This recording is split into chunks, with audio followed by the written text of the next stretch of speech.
My name is Yadav and I have been here for 16 years working, and I first came along here in 1998 and I'm the centre manager.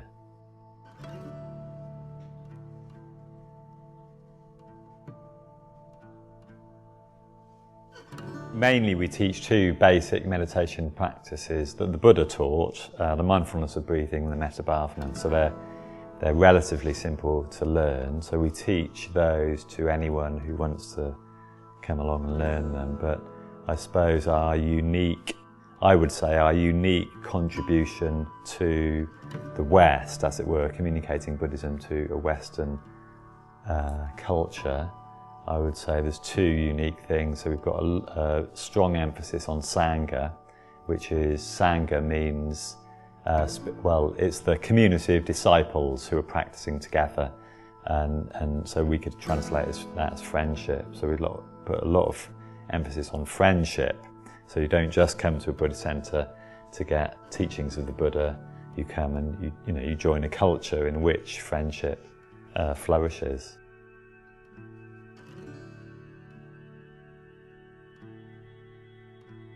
Yeah, well, Buddhism comes from the Buddha, who happened to be born in what we call the East now, but Buddhism isn't necessarily from the East. Buddhism is a universal religion, and it can be practiced by anyone at any time. But as it grows in particular different contexts, then you have different cultural manifestations. So you've got very specific cultural forms, say in Sri Lanka or Thailand. You've got different cultural forms in India, in Nepal, in what was Tibet, North India. And you have different cultural forms in what we now call the West. But it's just another manifestation of the teachings of the Buddha coming into contact with a particular culture. So I wouldn't say that Buddhism is an Eastern religion. It's a universal religion that has originated where the Buddha happened to be at the time, which was India.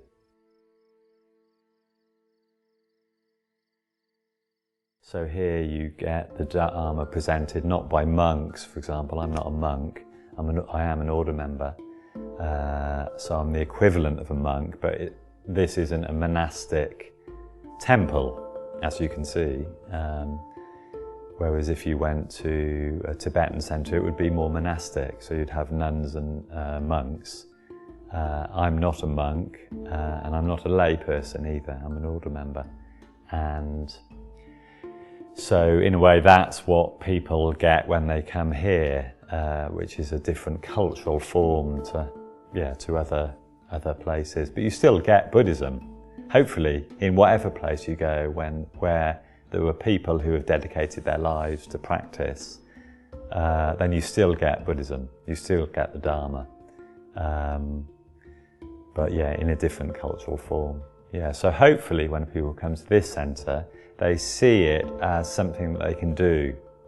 So they might see people like me, and I'm not a monk. That might be more attractive. They might feel they can practice in that way. So I hope that what people get when they come here is a feeling that it's possible to practice in modern life.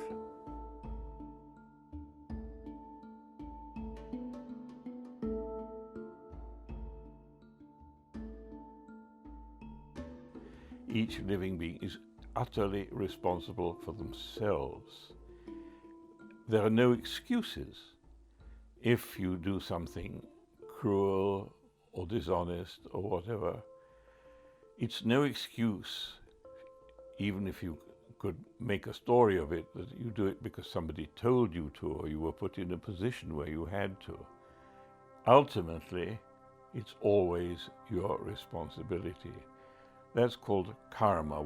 Karma, it means what you do, and what you do depends for Buddhism, as it does on the whole in our law, on what you intend. Well, I'm a Buddhist monk, and I've been here. I founded this place. I came here at the end of 1985. I entered monkhood in Thailand in 1971 as a novice, 72, May 72, as a bhikkhu. Fully ordained Buddhist monks known as bhikkhus. And I came back to England in 1977 when Ajahn Chah, my teacher, was invited to London. So I came with him on what we thought, what was supposed to have been a 2-month visit. But after about, I don't know, a week or two, he decided that I and another monk should stay. He would have to go back, but he wanted us to stay.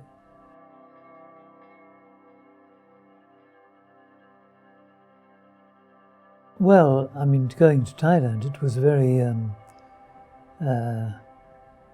very different world that I entered from the one I'd known. Because obviously you have many different things to get used to, like language and climate and customs and just being a monk. So that was all, well, I managed all right. And then coming back to England was another experience because, of course, back in those days, in 1977, Buddhism was not very well known here.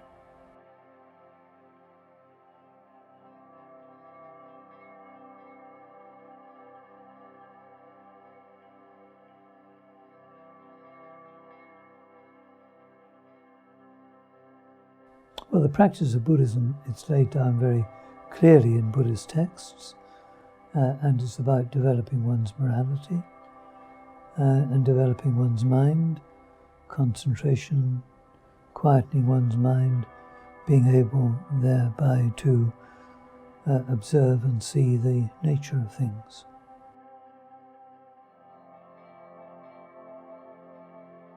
Yes, but it's about cleansing one's mind.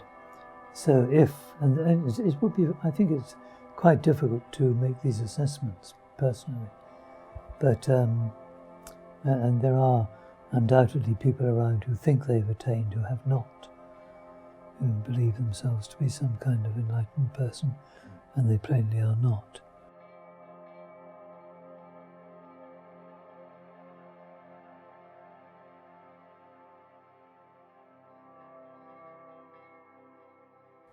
Oh, well, there's quite a strict discipline about living here. It's not a sort of entertainment place. We expect people who come here, who come to stay, to practice Buddhism and to practice Buddhist meditation. This temple is actually the branch of Ajahn Chah's temple, Wat Ba Pong, Wat Nong Ba Pong, in northeast Thailand. So this is an official branch. And that means that we follow the traditions of Wat Ba Pong and the forest monasteries of northeast Thailand. And the forest monasteries of Thailand, particularly those of the northeast within the Ajahn Mun, Ajahn Chah tradition, are committed to a practice of meditation. They're not study places. The emphasis is on the practice and on cultivating meditation.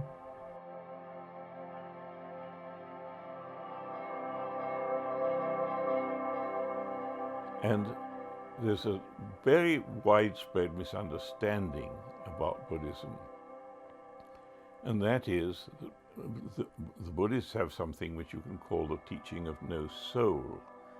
They don't believe, as say Christians do, that there's some kind of essence in you which never changes. Buddhists believe that we're changing all the time. As I talk, I'm changing because I'm being able to produce fresh ideas. You're changing because you're listening to fresh ideas and so on. So change is going on. And everything is a kind of process. So Buddhists believe very strongly that I go on existing through time, but there's no actual essence of yourself, which is called, you have to think about in order to understand this. There's no soul that goes to heaven or anything like that. It's just you all the time. You have a biography, and the difference is only that your biography goes on through many, many lives. But you don't have an unchanging essence. There's no sort of like ghost in my machine.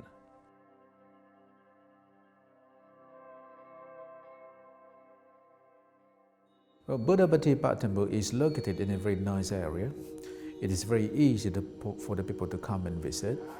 It's like the center of education, meditation, and Thai culture. And we are in Wimbledon. Outside in the town is very busy, but when you walk inside the temple ground, you can feel peace immediately. So I quite like the serenity of this place. And we have a beautiful temple, we have a beautiful area. Buddhism originated in India, and after the Buddha became enlightened, and then it was spread to different parts of the world. After India, Buddhism grew in Sri Lanka during the 13th to 15th century. Sri Lanka was like the stronghold of Buddhism, not only in Sri Lanka, because another form of Buddhism was spread to the north of India. And basically, there are two major schools in Buddhism, the Southern School and the Northern School. The Southern School known as Theravada Buddhism, whereas the Northern School is known as Mahayana Buddhism. We are not different in terms of the teachings, but what makes us different is the practice of monastic codes, like the color of robe, some minor rules, for example, eating after 12 or eating dinner. In our tradition, in Theravada traditions, the monks do not eat dinner. In Mahayana tradition, some monks may eat dinner, but they don't eat meat. We do eat meat because we rely on the support from other people.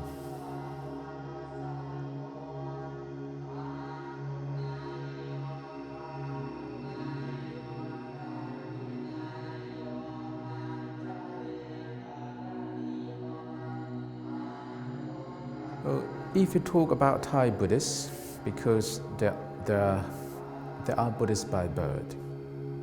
They learn about Buddhist teaching or the Buddhist lifestyle since they were very young. But for Westerner, Buddhism seemed new to them. It's like a new culture. So to me, for Western people who are interested in Buddhism, they just come to attend the services, they just get involved in temple's activities, that just to get themselves familiar first.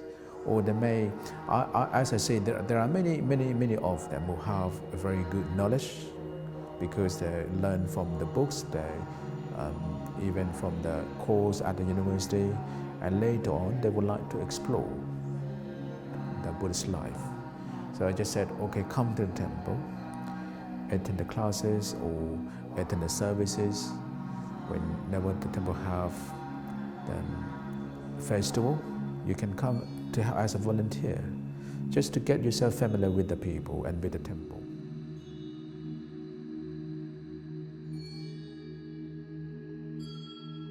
Yeah, as I said, we welcome everyone. There is no restriction. Yeah, there is no restriction about religion or ethnic groups. We welcome everyone. And if you're interested, you are welcome. You may begin, and for those who are interested in Buddhism, they may begin with reading different sources, just to cultivate information background.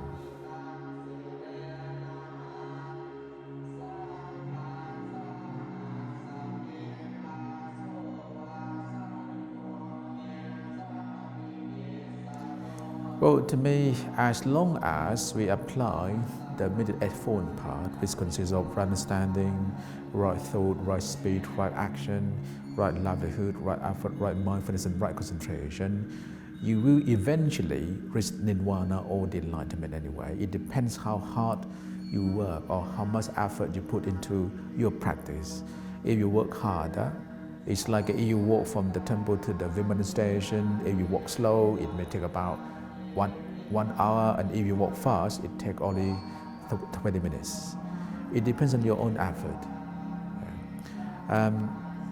First, we need to train ourselves. At the same time, we can share our wisdom and techniques with other fellow Buddhists or fellow human beings.